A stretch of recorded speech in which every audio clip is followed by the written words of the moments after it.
Hello दोस्तों, मेरा नाम है संजीव। आज हम लोग करेंगे वर्कशीट नंबर 68 16 दिसंबर 2020, सब्जेक्ट मैथमेटिक्स, क्लास 9th। ठीक है दोस्तों, जो कि चैप्टर 2 पॉलिनोमियल पे बेस्ड है और जो अपने ये पूरा वर्कशीट नंबर 10 का एक रिवीजन पार्ट है। इसमें जो टोटल 1 से लेकर जो 5 तक के जो क्वेश्चन दे रखे हैं वो क्वेश्चन ऑप्शन वाइज है और उन ऑप्शन वाइज में से कोई एक आंसर उसका ठीक होगा। जैसे हर किसी के 4 ऑप्शन दे रखे हैं, उन चारों में से कोई एक आंसर ठीक होगा।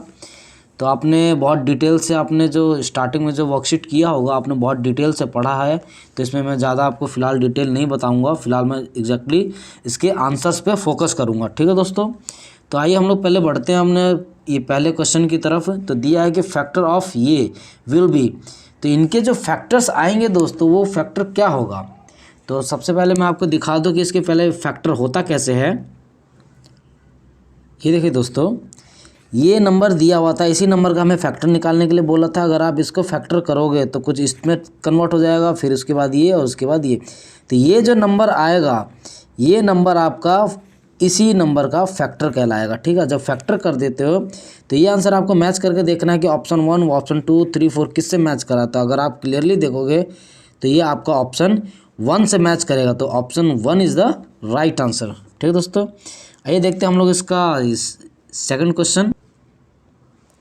सेकंड क्वेश्चन दोस्तों दिया हुआ है हमें कि x-2 is the factor of the polynomial. अगर पॉलिनोमियल इस वाले पॉलिनोमियल का अगर ये फैक्टर है तो हमें ये बताओ कि इसके जो बाकी के जो अदर्स जो फैक्टर आएंगे वो क्या क्या होंगे।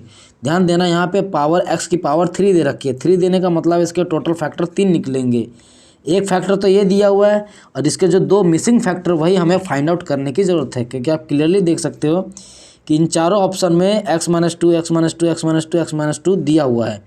बट इसके जो बाकी के जो फैक्टर्स होंगे, जो बाकी के 2 फैक्टर्स होंगे वो हमें निकालना है। तो आइए देखते हैं कि इसको हम लोग फाइंड आउट कैसे करते हैं। ये देखो दोस्तों, क्वेश्चन नंबर सेकंड में हमें इस नंबर से क्या करना है, सबसे पहले इस नंबर को डिवाइड करना है। तो हालांकि मैं इसमें ज़्यादा डिटेल में नहीं बता रहा हूँ। अगर आपको डिटेल में जानना है तो मेरे इसी चैनल पे मैंने चैप्टर वाइज एक प्लेलिस्ट बना रखी है, उसमें मैंने बहुत ज़्यादा डिटेल से समझाया हुआ है कि ये लॉन्ग डिवीज़न मेथड हम लोग करते कैसे हैं। ठीक है, तो आप मेरे इस चैनल पे विजिट करके आप उसको डिटेल में सीख सकते हैं। ठीक है, तो ये देखिए, ये जो दिया हुआ है हमें कि इस नंबर से हमें पहले तो इसको डिवाइड करना है इस नंबर, और डिवाइड करने के बाद में जब हमारे 0 0 आ जाता है, यहाँ देखिए, ये जब यहाँ पे आंसर जब 0 आ जाएगा, रिमाइंडर जब 0 बचेगा, तो उस कंडीशन के बाद क्या है कि जो हमारा ये जो क्वेश्चन बचता है, इस क्वेश्चन के क्या करना है, फिर बाद में हमें फैक्टर निकालने हैं। जब इसके फैक्टर हम लोग निकालते हैं, ठीक है, जब इस नंबर के हम लोग फैक्टर निकालते हैं दोस्तों, तो फैक्टर निकालने के बाद इसके फैक्टर निकालने के बाद हमें ये फैक्टर कुछ इस तरह का मिलेगा, जो कि आप क्लियरली देख सकते हो कि ऑप्शन 3 में ये फैक्टर दिया हुआ है। ये हमें 2 फैक्टर हमने निकाले और एक फैक्टर ऑलरेडी हमें क्वेश्चन में दिया हुआ था कि x-2। तो आपको जो ऑप्शन जो मिलेगा उस ऑप्शन में आपको ये तीनों ऑप्शन दिया होगा। ठीक, और ये तीनों ऑप्शन जो है आपको वो मिलेगा ऑप्शन नंबर 3 में। तो option 3 is the right answer दोस्तों। आइए बढ़ते हैं हम लोग अपने नेक्स्ट। ये देखो दोस्तों, ये हमारा क्वेश्चन नंबर 3 दिया हुआ है। ये क्वेश्चन नंबर 3 में दिया है कि फैक्टर ऑफ दिस, मतलब इस नंबर को हमें फैक्टर करना है। और यहाँ पे हिंट भी दे रखा है। सपोज करो कि आप x² को आप y के रूप में भी ले सकते हो, y में कन्वर्ट कर सकते हो, ताकि आपके लिए बहुत ज़्यादा ईजी हो जाए इसको सॉल्व करना। ठीक है दोस्तों, आइए इसको सॉल्व कैसे करना है वो देखते हैं हम लोग। तो सबसे पहले दोस्तों क्वेश्चन नंबर 3 में इस नंबर में से जो x की पावर 4 दे रखी है, हमें तो ऐसा कोई फार्मूला पता नहीं है। तो पहले क्या करते हैं, x की पावर 4 को, तो हम लोग x² को पहले जब y पुट कर देंगे, x² को जब हम लोग y पुट कर देंगे, तो पुट करने के बाद में ये जो कन्वर्ट हो जाएगा ये y², और ये जो x² है ये y में कन्वर्ट हो जाएगा, तो हो जाएगा 4y, फिर ये हो जाएगा 3। जब इसको आगे जा कर के सॉल्व करोगे तो सॉल्व करने पे जो हमारा जो फाइनल जो आंसर आएगा वो आंसर आएगा हमारा ये। ठीक है, और जो कि आप क्लियरली बिल्कुल क्लियर देख सकते हो कि ये ऑप्शन आपको ऑप्शन नंबर सेकंड में क्लियरली दिखाई देगा। तो option second is the right answer दोस्तों। अब देखो दोस्तों, अब हम लोग बढ़ते हैं अपने फोर्थ क्वेश्चन की तरफ में। बाय फैक्टराइजिंग दिस, इस नंबर को फैक्टर करना, इस नंबर को फैक्टर करने के बाद जो उसके जो सोल्यूशन आएंगे वो हमें फाइंड आउट करना है कि इन चारों ऑप्शन में से कौन सा ऑप्शन इसका सही होगा।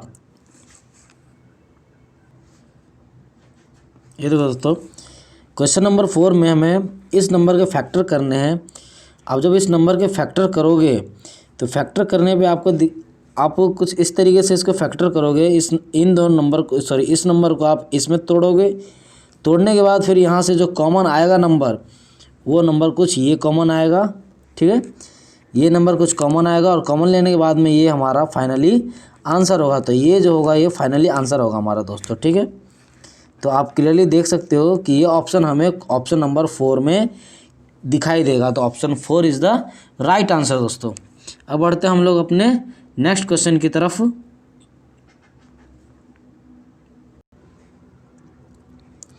जो क्वेश्चन नंबर 5 जो दोस्तों दिया हुआ है हमें, फैक्टराइज ये, इस नंबर के हमें फैक्टर निकालने हैं और वो ध्यान रखना a+1 को हमें x के बराबर में मान के लेना है। यहाँ पे हिंट भी दिया हुआ है, आप क्लियरली देख सकते हो। यहाँ पे ये हिंट दिया हुआ है कि here you can suppose a+1 as x। यहाँ पे आप a+1 को x भी मान सकते हो। अगर आप मानते हो तो इसको फिर हम लोग क्वाड्रेटिक इक्वेशन में, सॉरी क्वाड्रेटिक पॉलिनोमियल में चेंज करने के बाद और उनमें से फिर कोई ना कोई एक आंसर हमारा फाइनली सही आ जाएगा। तो ये देखिए दोस्तों, हमारा क्वेश्चन नंबर 5 था ये।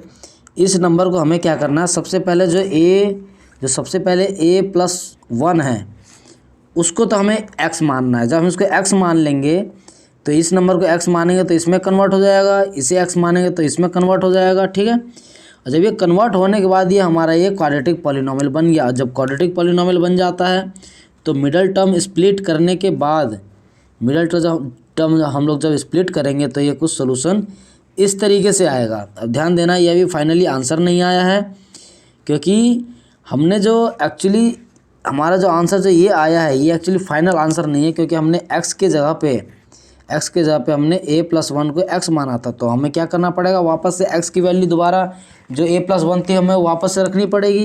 तो जहाँ जहाँ x दे रखा है वहाँ पे हमने a+1 रख दिया, और a+1 रखने के बाद जब इसको और ज़्यादा आगे सॉल्व करेंगे तो फाइनली हमें ये आंसर ये दिखाई देगा, जो कि ऑप्शन नंबर सेकंड में क्लियरली दिख जाएगा आपको। तो option number second is the right answer दोस्तों।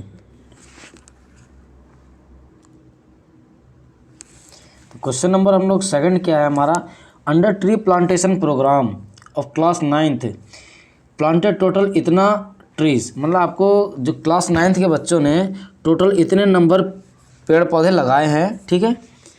और जो क्लास में जो बच्चे हैं वो x-2 बच्चे हैं और टोटल पेड़ इतने हैं, ठीक है। ध्यान देना, टोटल पेड़ ये है, क्लास में बच्चे इतने हैं। तो ये बताओ हर बच्चे ने कितना कितना पेड़ लगाया। तो कॉमन सी बात है, इस नंबर से अगर आप इसको भाग कर देते हो, डिवाइड कर देते हो, तो आपके जो पर स्टूडेंट ने जितने ट्रीज़ लगाए होंगे वो आ जाएगा।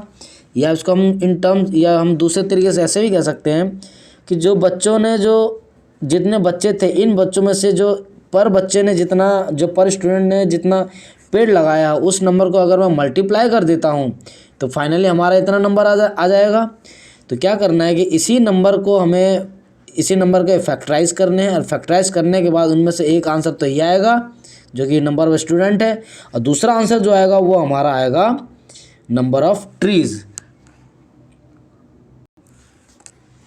ये देखिए दोस्तों, क्वेश्चन नंबर सेकंड में क्या दिया हुआ हमें, क्वेश्चन नंबर सेकंड में हमें दिया हुआ है दोस्तों कि क्वेश्चन नंबर 6 में हमें एक्चुअली क्या दिया हुआ था कि ये नंबर ऑफ़ ट्रीज़ थे। इस नंबर ऑफ़ ट्रीज़ के अगर हम फैक्टर निकालते हैं अगर हम लोग फैक्टर निकालते हैं तो ये फैक्टर कुछ इस तरीके से आएगा, जो कि x-2 क्या दिया हुआ था, नंबर ऑफ़ स्टूडेंट, और ये दिया था हमें ट्री। तो ट्री को अगर मैं नंबर ऑफ़ स्टूडेंट से मल्टीप्लाई करूँगा तो मेरे पास टोटल नंबर ऑफ़ ट्रीज़ आ जाएंगे, ठीक है। तो तो 3x+2 जो 3x+2 जो होगा ना ये आंसर ये वाला, ये 3x+2 ये होगा हमारा नंबर ऑफ ट्रीज, मतलब हर बच्चे ने इतने इतने पेड़ लगाए हैं 3x+2।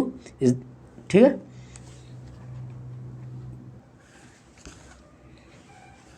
ये देखो दोस्तों, अब 7th क्वेश्चन हमें दिया है कि ये हमारा एरिया है, ये क्वेश्चन 1 का, 2 का, 3rd का, जो तीनों पार्ट है, इन तीनों पार्ट का हमें एरिया दिया हुआ है। और ये एरिया जो दिया है, ध्यान देना, यहाँ पे एक रेक्टेंगल का एरिया है, और रेक्टेंगल हमें पता है कि L/B होता है, तभी हमारा एरिया निकलता है। जब हमें एरिया दिया हुआ है तो हमें ये बताओ कि L हमारा क्या रहा होगा और B हमारा क्या रहा होगा, लेंथ और ब्रेड्थ इसकी कितनी कितनी रही होगी, तो वही हमें फाइंड आउट करने के लिए बोला गया है। ठीक है, तो ध्यान देना, ये सभी के सभी जो है ये क्वाड्रेटिक पॉलिनोमियल है। अब क्वाड्रेटिक पॉलिनोमियल को क्या करना है हमें, जो अभी हमने स्टार्टिंग से जितने भी क्वेश्चन किया है, इन मिडल टर्म्स को स्प्लिट करना है 2 हिस्सों में, और 2 हिस्सों में स्प्लिट करने के बाद में उसको आगे फर्दर सॉल्व करके उसकी लेंथ और ब्रेड्थ निकाल ली जाएगी। ठीक है दोस्तों, आइए निकालते हैं, कैसे निकालते हैं। इसका जो पहला क्वेश्चन दिया हुआ है कि ये हमारा एरिया है, इस एरिया को अगर आप सॉल्व करते हो, ठीक है दोस्तों, अगर इस एरिया को अगर आप सॉल्व करते हो तो आपका आंसर ये आ जाएगा, जिसमें से आपका एक लेंथ हो जाएगा, एक को आप ब्रेड्थ मान सकते हो। ठीक है, एक हमारी लेंथ हो जाएगी, एक हमारी ब्रेड्थ हो जाएगी। ठीक है, आप चाहे इसको लेंथ मान लो और इसको ब्रेड्थ मान लो, या आप चाहे इसको लेंथ मान लो और इसको ब्रेड्थ, किसी एक को लेंथ मान लो, दूसरे को ब्रेड्थ मान लो। ठीक है, अब देखते हैं हम लोग इसका सेकंड क्वेश्चन क्या दिया है कि ये हमारा क्वाड्रेटिक पॉलिनोमियल दिया हुआ है, ठीक, जो कि हमारा कुल मिला के एरिया ही है। और इस एरिया को जब हम लोग सॉल्व करते हैं तो सॉल्व करने पे क्या हमें दोस्तों ये मिलता है, एक ये मिलता है और एक ये मिलता है, जिसमें से एक हमारी लेंथ हो गई, एक हमारी ब्रेड्थ हो गई। ठीक है, अब आगे देखते हैं, जो इसका जो 3rd पार्ट है और जो कि लास्ट पार्ट भी है इसका, वो दिया हुआ है कि ये हमारा कुछ पॉलिनोमियल दिया हुआ है, इस पॉलिनोमियल का क्या करना है, हमें सॉल्व करना है, और सॉल्व करोगे तो आपका आंसर फाइनली ये आंसर आएगा, तो जिसमें से एक हमारी लंबाई हो गई, एक हमारी चौड़ाई या फिर ब्रेड्थ हो गई। ठीक है, अब ये क्वेश्चन तो हमारा कंप्लीट हो जाता है। अब हम लोग बढ़ते हैं अपने नेक्स्ट क्वेश्चन की तरफ, जो कि क्वेश्चन नंबर 8 दिया हुआ है, और ये क्वेश्चन इस वर्कशीट का सबसे लास्ट क्वेश्चन है। ये कंप्लीट होते हैं हमारा वर्कशीट भी कंप्लीट हो जाएगा। फाइनली जो दिया हुआ है, find dimension of the cube whose volume is given by the expression. ये हमें क्या करना है कि किसी एक क्यूब का उसकी डायमेंशंस फाइंड करनी है, जो कि उसका जो वॉल्यूम है वो हमें क्लियरली यहाँ पे दिया हुआ है। जब आप इसको दोस्तों सॉल्व करोगे, ध्यान देना, ये भी एक तरह का क्वाड्रेटिक पॉलिनोमियल ही है, और जब इसको आप सॉल्व करोगे तो सॉल्व करने पर जो 2 आंसर आएंगे वो दोनों ही इसके डायमेंशंस होंगे। तो आइए सॉल्व करते हैं कि इनके डायमेंशंस कैसे निकाले जाते हैं। ये देखिए दोस्तों, ये हमें क्वेश्चन दिया हुआ था, इस क्वेश्चन को जब हम लोग सॉल्व करेंगे, मिडल टर्म को क्या करेंगे, स्प्लिट में कन्वर्ट कर देंगे, 12x और 2x। ठीक है, और जब इसको और ज़्यादा फर्दर सॉल्व करेंगे तो फर्दर सॉल्व करने के बाद में हमारा फाइनली आ जाएगा। तो ये जो एक ये डायमेंशन और एक ये डायमेंशन, इट मीन्स एक ये और एक ये दोनों हमारी इसकी उस क्यूब की डायमेंशंस आई है। तो इसी के साथ दोस्तों ये वर्कशीट नंबर हमारा 68 ख़त्म हो जाता है। अगर आपको वीडियो अच्छा लगे तो वीडियो को लाइक करें, शेयर करें, कमेंट करें, और मैथमेटिक्स के क्लास 9th और क्लास 10th की वर्कशीट पाने के लिए मेरे इस चैनल को ज़रूर सब्सक्राइब करें। जय हिंद दोस्तों।